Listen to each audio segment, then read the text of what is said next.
A friend might mention to you that so-and-so from some other NHL team scored a goal last night. You'll immediately, you, the really into it hockey fan, will immediately process what that goal would have looked like, even if there was no accompanying description. Good morning to you. Good Wednesday morning. I'm Dejan Kovacevic of DK Pittsburgh Sports. This is Daily Shot of Penguins. It comes your way bright and early every weekday. If you're into football and or baseball, I also offer daily shots of Steelers and Pirates where you found this. Joe Pavelski scored his sixth goal of the playoffs for the Stars last night in beating the Kraken 6-3 up in Seattle.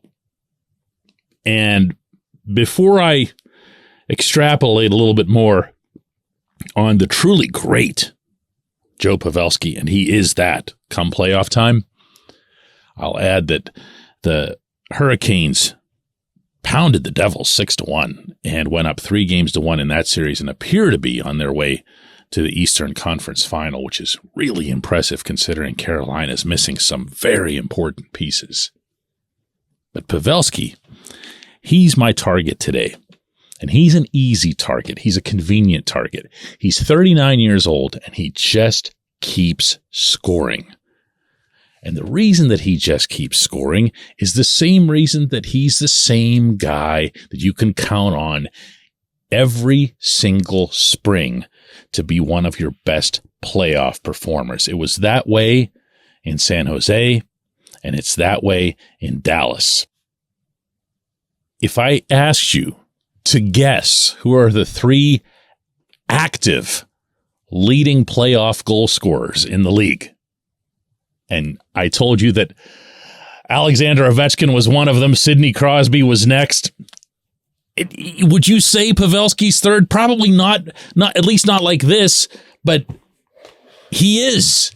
And he's been that guy for a long time. And he's someone the Penguins, who've never employed him, are so very sorely missing. I'm going to rewind you back to when Jim Rutherford first took the Penguins job. That, of course, being in 2015. And he looked at the roster and he saw all this talent.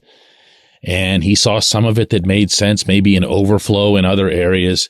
And he traded on the NHL draft floor James Neal for Patrick Hornqvist.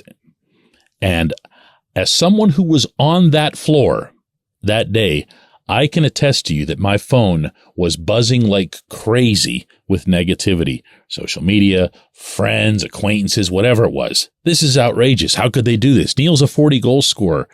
Hornqvist's never come close to that. What's he even thinking here? What is this? Is this some old school grit move or whatever?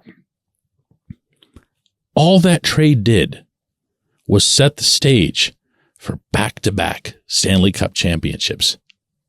And no one, no matter how you felt about that transaction that day, would deny that those championships couldn't have happened without 72 parking his posterior in front of the other team's goaltender. You know the way he played. I don't need to go over that again. You know the big goals, huge goals, one outright historic goal, one of the great moments in our city's sporting history, when he banked that puck off Pekka Rinne's rear end down there in Nashville in Game 6. This was the player who came in and changed the Penguins' personality. It didn't happen because Mike Sullivan became head coach. It didn't happen because Sid, Gino, Letang, or anybody else from the core had made some sort of decree. No, he did that. He was going to be that player who came in and said, I don't care how any of you play. I don't care if you're into perimeter passing or tic-tac-toe or scoring off the rush. I don't care. I'm me. This is the way I'm going to play. This is the way I got myself into the NHL as Mr. Irrelevant when it was the Predators of all teams that took him a very, very, very, very last selection of his draft class. And that's the way he was going to be, Mr. Stubborn, on and off the ice. And I say that lovingly. Hornqvist and Pavelski are not really all that similar. for me to be paralleling them this way. Pavelski has way more of a scoring touch. Hornqvist takes way more abuse whenever he's healthy enough to be playing, and here's hoping that happens again someday. Currently out with a concussion from the Panthers. But through different roads, they achieve the same goal, quite literally, and that's by going to the net. That's by disrupting. Pavelski does his disruption a little bit differently. He is the master of the redirect, of the deflection, of the tip. He can do it from far out. He can do it from terrible angles. He can do it from right in front. He can do it with his back to the net, with his back to the point shot. It doesn't matter. He's just brilliant at it. Arguably one of the very best in the history of the game.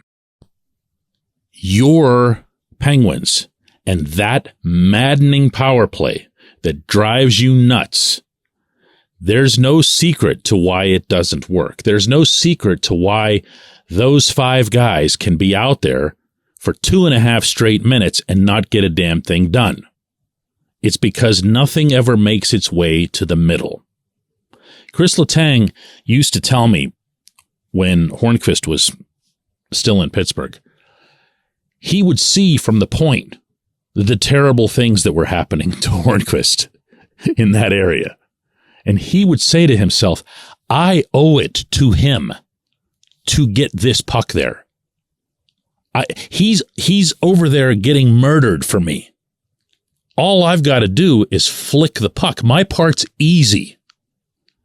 And it's not a different mindset than what Justin Schultz had on that historic goal when Schultz shot it wide of Rene and Hornqvist was able to take that carom off the boards. They would see him there and they would think, we've got to go there. And not just put the puck there, but also follow up.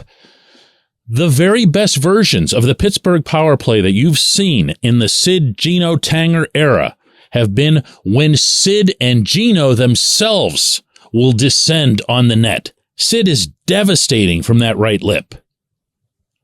They'll get down there. The magnet doesn't exist. There's no Hornqvist. Jake Gensel does some cute things down there, and it's really funny in a way, and it's admirable that he is your net front guy, but it doesn't work.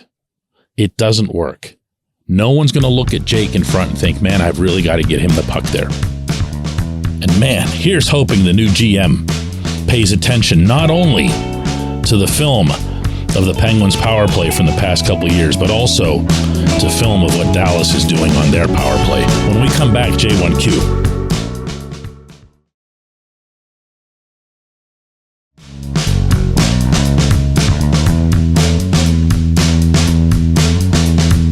Today's J1Q comes from here who says, DK, I'm curious about your opinion on this. All of the shortcomings, the Penguins' current roster aside, how big of a factor do you think it was, the pressure that they might have felt inside that locker room, knowing that these are their last chances to win a cup, maybe also knowing that they're not as dominant anymore as they were a few years ago, especially when they see upcoming younger and faster teams like the Devils and the Sabres. There's a lot packaged into your question there, Hirt, but I see where you're going. I am going to answer this in a way that might not be all that popular, because I've addressed the stuff about how Sid and Gino and these guys feel about their abilities and where they are at their point in their careers. They believe that they are still really, really good players.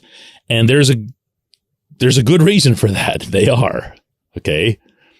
Sid and Gino were point of game guys. Letang, when he was on top of his game this past season and everything was going well for him, he was a top defenseman in the league. So they don't feel we can't keep up with these guys or Devils, Sabres, or whatever that was. That's not an issue. But this other thing that you mentioned, I haven't even talked about this, but I did think about it that night when the Penguins were facing the Blackhawks. Because here's this Chicago team that's actively trying to throw this game. In hindsight, it's kind of good that they didn't for them, right? And you see they called up these AHL guys and they were trying to impress people, and they did so probably way more than management had counted on or had hoped for. But they played really hard. The Hawks played really hard that night. I said it in the moment. I'm going to say it now. I'm not going to revise history. Penguins still should have clocked them, but the Hawks played hard. And when I was looking at the Penguins, who also were playing hard, I saw what you're describing. I saw one team that had absolutely nothing to play for other than to lose. And I saw the home team putting 2 decades worth of success on the line for this otherwise very visibly meaningless game. It was bizarre, unlike anything I've covered, unlike anything I've seen as someone who's loved hockey in Pittsburgh my whole life, since going all the way back to 1989 when the Penguins were trying to squeak into the playoffs and lost to Uwe Krupp and the Sabres on the last shot of the last game. And I saw a team that was exhibiting the type of characteristics that you're describing. They had everything to lose that night. Everything that they'd battled for. And I'm talking about the core guys, not the whole group, okay? Everything that they'd battled for, the injuries that they'd played through, in Letang's case, the heartache that he'd played through, everything was there. And here are these other guys la-di-dying it in terms of, not in terms of effort, but in terms of the approach. Might as well just go for it. And I did get that sense that night. I really did. And your question is the first time really that popped back for me. That sense that these guys they are wound so tight. And there's a reason for it. Is that going to affect them moving forward? I think to an extent it will. I really do. I picture a situation where, let's say the Penguins get this brilliant GM. GM comes in, makes all these wonderful moves, and the Penguins become a 50-win team next year. Okay, just write it out, okay? And they'd enter the playoffs with absolutely only one thing on everyone's mind. And that would be what? Yeah, this is it. Here you go. Every game is literal do or die. Meaning you either win the cup this year or you are done forever. There's no next year, even if there is. There's no next year. There's no nothing. It won't feel like there is. Right now, it doesn't feel like there is a next year. So yes, I do think it's going to be a factor. Outstanding question here. I appreciate it. I appreciate everyone listening to Daily Shot of Penguins, and we'll do another one of these tomorrow.